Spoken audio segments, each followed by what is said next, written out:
Hi! Soft கோதுமை பரோட்டா எப்படி பண்ணலான்னு பார்க்கலாம் வாங்க. கோதுமை மாவு எடுத்துக்கிட்டோம், உப்பு சேர்த்துக்கிட்டோம், தண்ணி தேவையான அளவு சேர்த்துட்டு ஒரு 2 ஸ்பூன் எண்ணெய் விட்டு நல்லா பெசறணுங்க மாவை.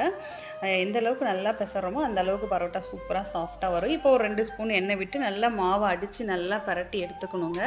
இந்த மாதிரி மாவு சாஃப்ட்டாக வந்துடணும். ஒரு 1 மணி நேரம் ஊற வச்சுக்கலாங்க மாவை.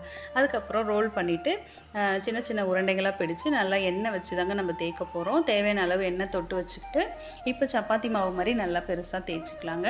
ஒரு கத்தி வச்சு லைனாக கோடு போட்டுக்கலாங்க. இப்போ எல்லாத்தையும் அப்படியே சேர்த்து அப்படியே பரோட்டா மாவுக்கு செஞ்சு வைப்போம் இல்லைங்களா, அந்த மாதிரி செஞ்சு வச்சுட்டு இப்போ மேலே அதுக்கு மேலே கொஞ்சம் எண்ணெய் விட்டு வச்சிடணுங்க. அப்புறம் இப்படி பூரி மாவு மாதிரியே லைட்டாக தேய்ச்சி கொஞ்சம் மொத்தமாக இருக்கணும். தோசை தவாவில் போட்டு எண்ணெய் கொஞ்சம் விட்டாலே போதுங்க, சாஃப்டாக சூப்பராக வருங்க. பாருங்கள் எந்த அளவுக்கு வந்திருக்குன்ட்டு.